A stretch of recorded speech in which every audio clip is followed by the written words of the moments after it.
거리는 쓰레기로 몸살을 앓고 있는데 인도와 차도에 줄지어선 가로수들은 잘 자라고 있을까요? 그렇지 않았습니다.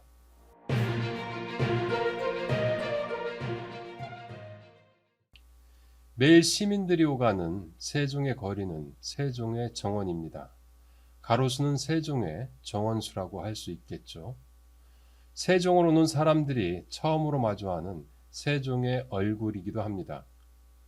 정부 청사, 국립수목원, 국립세종도서관, 호수공원, 금강보행교, 그리고 유장하게 흐르는 금강까지 세종에는 볼거리 즐길거리로 가득가득 채워지고 있습니다.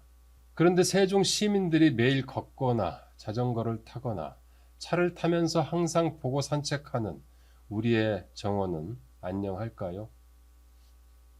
대부분 거의 10년 이상 된 나무들일 텐데요. 여전히 그 지지대를 버티고 있어야만 이렇게 쓸 수 있나 봅니다. 사람으로 치면 두 발로 땅을 굳게 딛고 일어서서 정신없이 뜀박질할 나이입니다.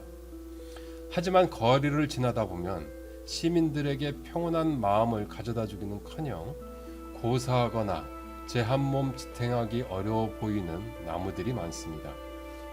자전거를 타고 한번 둘러봤습니다. 거의 그 세종 호수공원 앞쪽입니다. 여기 역시 마찬가지로 끝이 모두 다 타들어가서 바짝바짝 말라있는 모습을 볼 수가 있습니다. 호수공원 자전거 길을 한번 달려보겠습니다. 이 나무들도 죽어가고 있습니다. 이건 다 죽었습니다. 환경부 앞에 도로 변에 있는 이 가로수는 삼각대에 의지한 채 죽었습니다. 여기도 역시 마찬가지로 이렇게 가로수들이 시름시름 죽어가고 있습니다. 저 끝이 그 바짝바짝 말라가고 있는데요. 아마도 그 나무로서는 심각한 모습이 아닌가라는 좀 생각이 듭니다. 죽은 가로수를 파내고 새 나무로 심는 장면도 곳곳에서 목격할 수 있습니다. 하지만 1년이 지난 뒤에도 저 나무들이 제대로 서 있을지 회의적입니다. 세종에는 기네스북에 오른 정원도 있습니다. 세종청사 옥상에 조성된 정원인데요. 세상에서 가장 큰 정원이랍니다. 한번 올라가 봤습니다. 이곳에도 죽어가는 나무들이 덜어 있지만 그래도 볼만합니다. 그나마 신경을 써서 가꾸었기 때문일 겁니다. 하지만 지상으로 다시 내려오면 상태는 아주 심각합니다.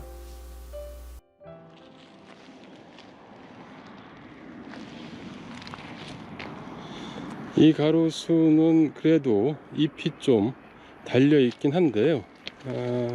이렇게 자세히 들여다보면은 나무가 이렇게 썩어 있습니다. 썩어 가지고 이게 뭐 이런 식으로 그냥 죽었다고 봐도 되겠죠. 뭐 속이 그냥 이렇게 다 이게 이렇게 떨어 푸석푸석 스펀지처럼 이렇게 죽어가고 있습니다.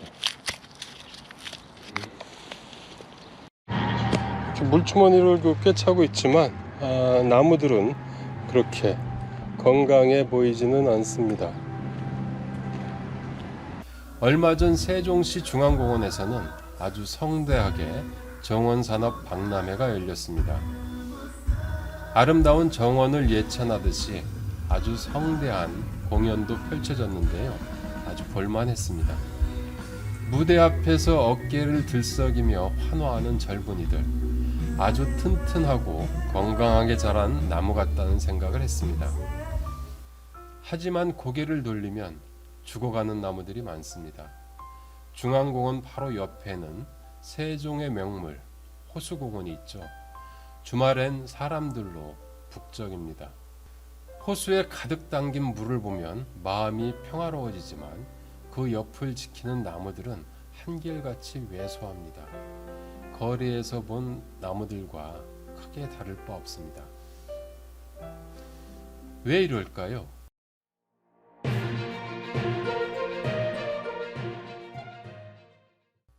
그래서 세종시 예산을 한번 들춰봤습니다. 올해 그 세종시의회 행정사무감사 자료인데요. 2020년에는 15억 9,260만 원의 예산이 가로수에 투입됐습니다.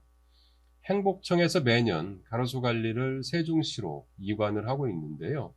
세종시가 관리해야 하는 예산도 갈수록 늘어날 수밖에 없는 이런 구조입니다.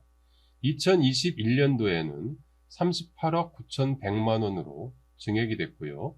2022년에는 43억 880만 원, 2023년 이후에는 45억 460만 원 정도 소요될 것으로 예상했습니다.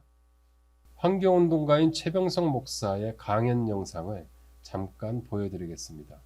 그 때문에 많은 예산을 심어요. 정말 많은 예산을 들여서 나무를 심고 있어요. 그런데 오늘 좀 보세요. 이건 자를 필요도 없었네. 안 자라는 건지 못 자라는 게 맞다. 못 자란다. 왜일까요? 첫 번째는 토양 문제 같더라고요. 느티나무가 잘 자라고 건강한 나무잖아요. 생명이 강한 나무인데 왜 도심에 심어 있는 느티나무들은 전부 다 이렇게 시들시들 초두부가 말라 죽어 갈까라는 거예요. 자, 그 원인 하나 찾아봤어요. 맨 먼저 뭐를 할까? 건설 폐기물을 쫙 전체를 닦았어. 건설 폐기물을. 이게 이제 도심에 있는 가로수들이 전반적으로 이제 그 흙이 안 좋은지 그 생장 상태가 안 좋은 걸 많이 볼 수 있고요. 예예. 특히 심한 거는 이제 금강변에 조성한 이제 수변공원. 예예. 근데 거의 풀밭이 돼 있고 예, 그리고 좀 수령이 있는 나무들을 많이 식재를 했는데 예예. 거의 다 뭐 고사한 상태고. 그 설계 계획이 다 엉터리입니다. 그 원인은 어디에 있는 겁니까? 원인은 이제 저희가 의회에 있을 때 조사를 해봤습니다. 예, 예. 그때 밝혀진 것은 예예.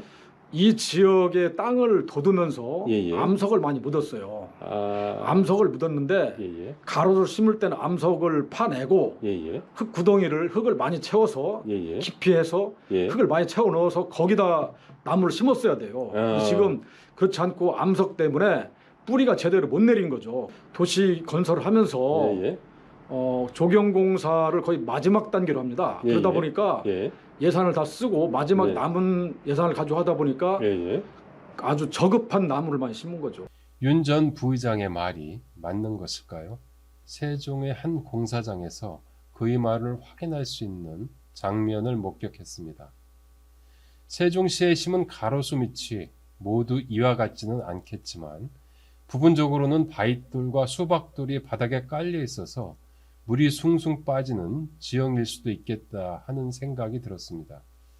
행정중심 복합도시 건설청이 세종시에 심은 나무는 2만 5천 그루입니다. 지금도 더 많은 가로수들이 심어지고 있습니다. 2만 5천 그루가 흡수하는 탄소의 양은 자동차 1만 대가 내뿜는 온실가스 상쇄 효과가 있습니다. 이것만이 아닙니다. 풍성한 가로수는 도심의 온도를 낮춰줍니다. 또 세종의 시민들에게는 힐링의 공간을 제공할 수 있습니다. 건강하고 씩씩하게 자라야 할 세종의 꿈나무, 아이와 청소년들에게 좀 더 나은 자연을 선사하는 일이기도 합니다. 방축천 자전거길에서 만난 이 버드나무, 근사하죠. 200년 됐답니다. 세종의 가로수들도 이 나무처럼 잘 자랐으면 좋겠습니다. 아마도 10년, 100년 뒤에 미래 세대들에게는 아주 큰 선물을 주는 것이 아닐까요? 단풍철에도 거리에서 가을을 느낄 수 없는 세종시. 자전거를 타고 헐벗은 세종의 정원을 지나면서 원수산으로 달려갔습니다. 가만히 놔둬도 저절로 풍요로워지는 자연으로부터 우리는 무엇을 배울 수 있을까요?